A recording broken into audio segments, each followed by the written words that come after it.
অবশেষে অন্নপূর্ণা ভাণ্ডারের সুখবর, যাদের স্ট্যাটাস আন্ডার এনকোয়ারি ছিল তাদের কিন্তু ভেরিফিকেশন করে জেলা প্রশাসন অ্যাপ্রুভেল দিয়ে তাদেরকে কিন্তু টাকা ছাড়ার কাজ শুরু হয়ে গেছে। তবে সবাই কিন্তু এখনও টাকা পায়নি বা সব জেলায় ছাড়েনি টাকা। কিছু জেলায় টাকা ছেড়েছে, সেই নিয়ে একটি আর্টিকেল প্রকাশ হয়েছে। আমরা সে বিষয়টাই আপনাদের সঙ্গে আমি আলোচনা করব। তো অবশ্যই ভিডিওটি বেশি করে শেয়ার করে দেবেন, আর এই ধরনের তথ্য আপডেটগুলো সবার আগে পেতে চ্যানেলটিকে সাবস্ক্রাইব করে রাখতে ভুলবেন না। আর ফেসবুক থেকে যারা ভিডিওটি দেখছেন পেজটিকে ফলো করে রাখবেন। তো ভিডিওটা আলোচনা করার আগে একটা বিষয় বলে রাখি, অনেকেই বলবেন ভিডিওটা ফেক, আমাদের টাকা ঢোকেনি, আপনি ফেক ভিডিও বানাচ্ছেন। তাদের জন্য আমি বলে রাখছি, আমি যে পেপারটা দেখাবো আপনাদেরকে, বর্তমান পেপার, নিশ্চয়ই নাম শুনেছেন আপনারা বর্তমান পেপারের যাদের এমনি ফিজিক্যাল পেপার নেন তারা পেপার দেখে নিতে পারেন, বা আমি ডিজিটাল যে পেপার তারও কিন্তু লিঙ্ক আমি ভিডিও ডেসক্রিপশন বক্সে দিয়ে রাখবো বা কমেন্টেও দিয়ে রাখবো, সেখানে ক্লিক করে আপনারা পড়ে নিতে পারেন। বুঝতে পারলাম? চলুন এবার কি বলা হচ্ছে আমি আলোচনা করছি। দেখুন, বর্তমান পেপারে আজকেই এ বিষয়ে একটি আর্টিকেল ছাপা হয়েছে। 17 জুলাই 2026 দেখতে পাচ্ছেন বর্তমান পেপার, এটা ডিজিটাল পেপার আর কি। তো এখানে আমি আর্টিকেলটা দেখাচ্ছি, দেখতে পাচ্ছেন বর্তমান রাজ্য সেকশনে ছাপা হয়েছে। পূর্ব মেদিনীপুরে আরও 3 লক্ষ অন্নপূর্ণা যোজনার সুবিধা পাবেন, এটা হচ্ছে হেডলাইন। দেখুন এবার এই সংক্রান্ত প্রতিবেদনে বলা হচ্ছে, আন্ডার এনকোয়ারি লিস্টে থাকা পূর্ব মেদিনীপুরে 3 লক্ষ অন্নপূর্ণা যোজনার আবেদন অনুমোদন করল প্রশাসন। 16 জুলাই থেকে তাদের অ্যাকাউন্টে টাকা ঢুকতে শুরু করেছে। এখানটা দেখুন, 16 জুলাই থেকে তাদের অ্যাকাউন্টে নাকি টাকা ঢুকতে শুরু করেছে, এরকমটাই এই পত্রিকায় দাবি করা হচ্ছে। ব্লক স্তরে এনকোয়ারির পর প্রায় 3 লক্ষ আবেদন জেলায় এসেছে। জেলা প্রশাসন সেই সব আবেদন অ্যাপ্রুভ করেছে বলে বৃহস্পতিবার অন্নপূর্ণা যোজনার অফিসার ইনচার্জ জানিয়েছেন।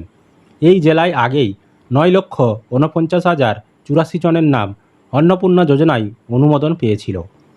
গত 1 জুলাই তাদের অ্যাকাউন্টে টাকা ঢোকে, কিন্তু অনেকের আবেদন অনুমোদন না হওয়ায় পেমেন্ট হয়নি। এ নিয়ে বিভিন্ন জায়গায় বিস্তর ঝামেলাও হয়। হলদিয়া বিডিও অফিসে বিক্ষোভ হয়, সেই বিক্ষোভে অংশ নেওয়া মহিলারা জাতীয় সড়ক অবরোধ করেছেন। নন্দীগ্রাম, এগরা সহ বিভিন্ন জায়গায় বিডিও অফিসেও ক্ষোভ বিক্ষোভ হয়েছিল। এই অবস্থায় জরুরি ভিত্তিতে এনকোয়ারি শুরু হয়।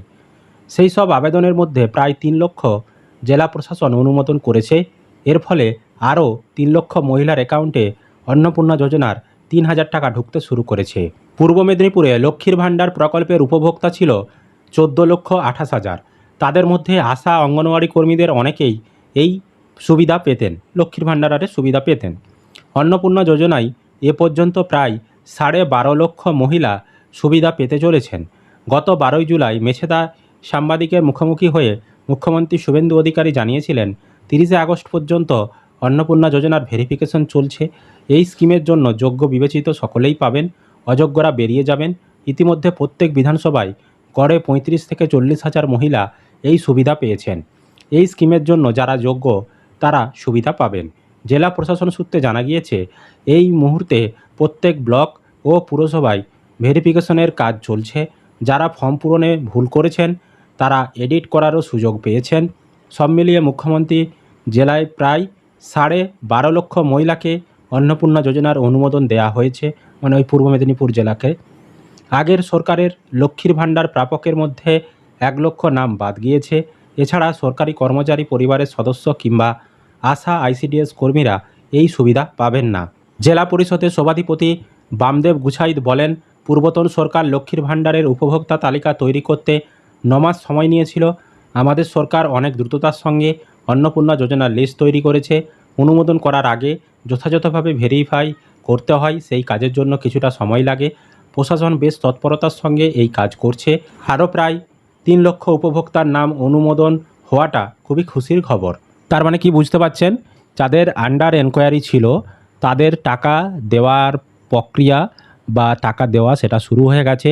পূর্ব মেদিনীপুর জেলায় ইতিমধ্যেই 3 লক্ষের নাম অনুমোদন হয়ে গেছে। তো বাকি জেলার এখনও টাকা দেওয়ার কোনো খবর আসেনি। প্রতিটা জেলায় কিন্তু এই আন্ডার এনকোয়ারি রয়েছে। হ্যাঁ, প্রতিটা জেলায় কিন্তু ভেরিফিকেশান হচ্ছে। তো ধাপে ধাপে আশা করি টাকা দেবে আপনাদেরকেও। যখন অন্যান্য জেলার টাকা দেওয়ার আপডেট আসবে আমরা আপনাদেরকে জানিয়ে দেব। তো আপনাদের এলাকার নাম কি অবশ্যই কমেন্ট করে জানিয়ে দিয়ে যাবেন। আশা করি আপনারা ভিডিওটি বুঝতে পেরেছেন। ভিডিওটি বেশি করে শেয়ার করে দিন, সকলে যাতে খবরটি জানতে পারে। আর এই ধরনের তথ্য আপডেটগুলো সবার আগে পেতে চ্যানেলটিকে সাবস্ক্রাইব করে রাখবেন। আর ফেসবুক থেকে যারা ভিডিওটি দেখছেন পেজটিকে ফলো করে রাখতে ভুলবেন না।